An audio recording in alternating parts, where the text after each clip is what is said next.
Anthropic just solved one of Claude's biggest problems with the release of Opus 4.6. And it's not just a small upgrade. This change unlocks a wave of enterprise use cases that honestly weren't possible before. So today we're going to break down exactly what it means, and then we're going to put Opus 4.6 through its paces. Now, model upgrades happen almost every week now, and you've probably seen OpenAI actually put out an upgrade as well. So it's fair to ask, why should you care about this one? Yes, the benchmarks are strong, they always are. On humanity's last exam, a multidisciplinary reasoning test, Opus 4.6 scores 53.1% with tools. That's ahead of all the competitors. It hits 65.4% on Terminal Bench 2 for agent-based tasks. Coders are going to be very happy. But the headline here is the 1 million token context window. This has been Claude's biggest limitation. Google Gemini has had 1 million token context for a while, and they've talked about a 2 million context window. Open source models have been leaps and bounds ahead, but Claude was stuck at 256,000. Anthropic did try to work around it, compacting your context as you approach the limit so conversations wouldn't just cut off, but it was a workaround, not a fix. And for enterprise users working with large documents, code bases or datasets, it really was a barrier. Now, expanding a context window isn't just about fitting more text in. The harder problem is context rot. The idea is that the model will get overwhelmed and can't find small pieces of information buried in a huge window. Now, you might have heard of the needle in a haystack test, or the lost in the middle phenomenon. This is where models can find information at the start or the end of the context, but they lose track of what's in the middle. Opus 4.6 appears to have genuinely cracked this. According to the decoder on MRCR version 2, a test that measures how well models retrieve hidden information in large text, Opus 4.6 scores 76% at 1 million tokens. The smaller Sonnet 4.5 managed just 18.5% under the same conditions. Now, that's not incremental, that is a step change. So what does this unlock in practice? Well, the context window on its own is impressive, but it's the combination with Anthropic's other recent releases that make this powerful for enterprise. Remember Co-work, which lets you run complex tasks in parallel and have the model create a plan? Think Claude Code, but for business workflows. Then there's skills, which remember the way you work, your templates, your formatting preferences, saved as markdown files, which you can share across teams. But the two I want to focus on today are Claude with Excel and Claude with PowerPoint. Now, Claude with PowerPoint is in beta for Teams and Max plans. It could be a solid alternative to Notebook LM, which is great but limited because you can't edit the outputs in Notebook. Now, you'll need to download the skill to get it working directly with PowerPoint. Claude with Excel, however, is available for pro users, and I think it has more immediate utility now that Opus 4.6 is here. The million token context window means it can work with genuinely large complex spreadsheets without breaking down. We can use templates for longer work, and we can work within Claude itself, or we can use the Claude with Excel add-on. And it can handle the kind of messy real-world Excel files that businesses actually deal with. Now, in my work with businesses as an AI consultant, I see this constantly. Excel is the default. It's everyone's entry-level project management tool. But Excel spreadsheets become nightmares. Inputting data in the wrong cells, misinterpreting formulas, sheets getting archived every year because they're too large, and human errors cascading through the business. I see this all the time. So then, let's put Opus 4.6 through its paces. So here we are then on my messy desktop. So you can see when I load up Excel, I have this panel down the side, and you can see I can select Opus 4.6. This is what it should look like. Let's talk a little bit about how you actually set this up. So you're going to need to do two things. First of all, you're going to actually obviously need an Excel, and you're going to need a Microsoft Office subscription to be able to do this, a Microsoft Office 365, but you're also going to need to download the skill so that you have this sidebar. So if we go over to here and we Google Claude with Excel, and we go here and we say install now, you can see it takes us to this. This is the Microsoft Marketplace store. So if we get this now, it's going to ask you for your Microsoft login, and then it's going to take you through to the admin settings. So you probably need to be an administrator to actually give this access to people. Then once you've downloaded this skill, then what you want to do is you want to go over to Excel. So if we go to add-ins, which is on the home menu here, you can see we have the option to add some add-ins, and this will just take you back to the store to download them, or we should have the option of using the Claude in Excel, so you want to press that. So this is really cool, and look, you can even add files to this as well, so we could add in some data and get it to turn it into an Excel spreadsheet for us. So I'm going to imagine that we are a very busy bridge loaning company. Bridge loan companies are essentially companies that are loaning money to their clients to be able to secure a property. Maybe it's for the whole value of the property, maybe it's to get them over the line, to get them extra money that the bank won't lend them. Often there are complicated deals going through, lots of legal documents flying around, so we can tell it, I am a bridge loaning company and I have lots of complicated deals going through. Please can you suggest, going through, probably about, let's say, like 12 every month. So please could you suggest a format for an Excel sheet that keeps track of where they are in the pipeline, how much money I'm lending and going to make. I put this is for UK property, and which ones are active, complete, and which ones have defaulted on their loans. Let's see what it does. By the way, you've got this button here, you can ask before edits, or you can just basically get it to auto accept them, which is really cool. Now this is really cool, it's asking you some clarifying questions about your business.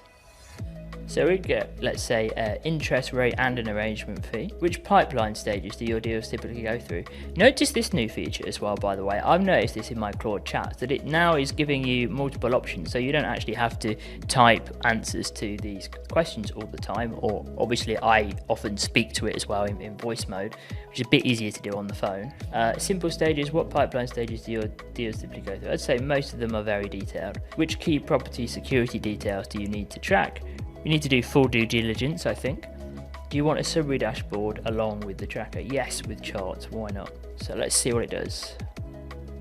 So it's creating the plan for us.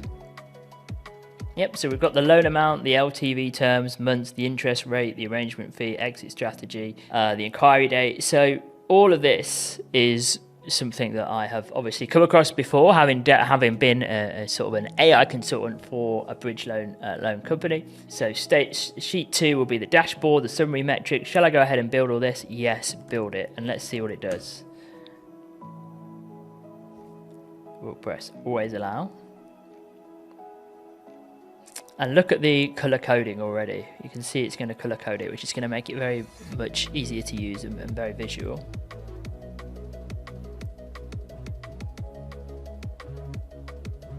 So already we can see just how complicated this spreadsheet is gonna become.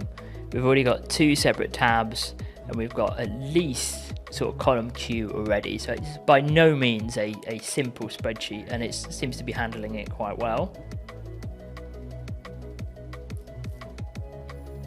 Now, I think one of the cool things to note about this is obviously this is Excel, but we're seeing these kind of tools expand to different tooling systems. So great, let's see what it's doing. So it's completed it. So we've got 36 columns across 7 color-coded sections. So this is pretty neat. Now what I want to do is I wonder how good it's going to be at actually filling in this data. So why don't we open Claude itself and ask it for us to generate some data for us. So what I'm going to do is I'm going to copy these forms, and I'm going to say and we're going to go to Perplexity, just because I don't want to burn through all of my usage on Opus because it's so quickly. I am a bridge loaning company, and I want you to create some in the UK some synthetic data for me but actually I tell you what, I am going to change my mind for one reason, which is I want this actually outputted as a Word document. So we are going to go back to Claude. I want you for me outputted in a docx for some clients that are currently in my pipeline. Some suggestions for data you might need, for data that you could compile for me on these clients. File come up, and we'll go back to here. And we'll take, or what we could do is actually, why don't we do this? Can you list all the headings for me? Oh, no, we've really messed that up now. Oh, shit. There we go. Okay. Oh dear. So I should follow the advice that I give to my clients, is that when we automate something, don't go back to manual entry. So please list all the headings for me in the deal tracker. And by the way, while it's doing this, let's take a look at the dashboard. We haven't even looked at that yet. The dashboard's pretty cool. Okay, so what we're going to do is we're going to copy and paste all of this. We're going to give it to this version of Claude. Let's be real, we don't really need Opus 4.6 for this, right? I think we could do it with Sonnet. Create this for, let's say, 6 clients. So what we should be able to do is when we get any deals in whatever format, we literally should now just be able to add these as a file and it will fill this tracker in for us. Let's see how well it does. This is kind of the dream, right? If you remember what Dorkesh Patel, he was having a conversation with Shenton Douglas, he's a researcher at Anthropic, and he was saying, you know, the dream of AGI is just the ability for it to be able to do your tax returns and spreadsheets for you. And I feel like we're getting closer to that point. A bit of a worry here that it's going off and using Node.js and creating a script for me. It seems like a little bit too complicated. You'd think it just needs to compile the data for me really and then output it as a docx, but let's see. This is taking a long time. And what about if we could do this? Can you go, I'm going to try this as well. Can you go to rightmove.co.uk and search for some properties in London that have just come on the market today? Assume they are our clients in need of a bridge loan and calculate the terms and then populate the spreadsheet. So let's see how it does if it can go to the website. Ah, interesting. So it's telling us that it can't do this. So we need to actually just upload the data itself. We can ask it, okay, search the web for websites that you can access that have property listings. And here we go. So here's a whole bunch of data from companies that it's made up, active, whatever. So we can download this and we can see if we can add this into our spreadsheet that we've created as well. So can you see that the value of this is like that any form of data, whether it's on a website, whether we get it in a WhatsApp message because some broker has messaged us about a deal, we can simply copy and paste and then add it to Excel. That's really the dream here. So it's done some research for us. So I said, okay, now add this to the spreadsheet. And we'll see what it does. Amazing, look at that. Immediately, look at how quickly it did that as well. Now, one of the things that's annoying about Excel is that things get kind of squished up, don't they? So let's see whether it adjusts that and actually like expands the size of the column to fit the data that's in there so it looks all nice for us.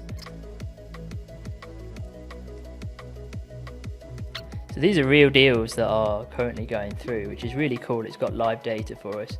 What about if we add in this docx file that we had Claude create for us? So we'll go to downloads and bridge loan pipeline and let's see what happens. Oh, so let's stop this because it's going to delete that as well. So we can say, please add this data as well into the spreadsheet on top of all the data that is already there. So this is probably one of the limitations of it, right? So you have to word what you want it to do very carefully, otherwise you could end up deleting data that is actually in the spreadsheet. So always be aware of that. These are tools that are still in beta, and it is a bit like, you know, pressing the wrong button and suddenly everything has been deleted. Now, of course, you could undo this and put it back. Now, this is very, very impressive, I think. And I think that this is really where the 1 million context window really comes into its own, because I can imagine Sonnet getting stuck on this and saying, you've reached the limit, you can't do anymore. And we're asking it to do some quite complex formulas, and we're asking it to ingest some data and then populate the table. So I would imagine that in previous models, it might actually be quite limited. So I think Opus 4.6 is really, really pushing this. So here we go. So it's done it, it's added us, it's told us, it's updated the dashboard total. So we've now got 20 deals in our pipeline, we've got all the data about it, we've got all the pipeline stages. This does look a little bit messy, doesn't it? We'd really want this to be column aligned, and it hasn't done that automatically, but a small quibble, you know, one can hardly sort of complain. Let's look at the dashboard. So this is really nice. It's telling us how many deals we have, 18 in total. So it's nice that it updates the dashboard as well based on what is in the deal tracker as well. So this is really, really cool. Now, this wouldn't be a Gcore video if we didn't flag the security considerations. The biggest risk when you start letting models loose on your document and emails is obviously malicious prompt injection. Now, the benchmarks here make for sobering reading across the board, but Anthropic does come out on top. From the Opus 4.6 system card, Anthropic says the model improves on prompt injection robustness across agentic services, tool use, GUI computer use, browser interactions, with particularly strong gains in browser use. So it is their most robust model against prompt injection to date. But it's an ongoing problem across the entire model landscape. And remember, if you're using Claude with Excel on confidential data, you are exposing that data to a closed source model. So that's the trade-off with all of these closed source providers. So the best way to mitigate this then is to run an open source model. Llama 4, GPT OSS 120 billion parameter model, Qwen, and other frontier open source models, they are all available on Gcore's Everywhere Inference. And of course you can run them on our bare metal GPUs, which are locked down in a data center of your choice, with more than enough capacity for an instance of Microsoft Excel via an MCP server or a secured database. We'll post a link to our bare metal servers and our GPUs down in the description below, as well as to our Everywhere Inference, which you can set up in just a few clicks. So then, we're probably only just scratching the surface of what Opus 4.6 can do, and we haven't even looked at its coding capabilities yet. But I hope this has given everybody food for thought about what you can actually do with it at work. So tell me then, what have you used Opus 4.6 for? Tell us your best use cases in the comments, and we might demo some of them in a future video. So I'll see you in the next one.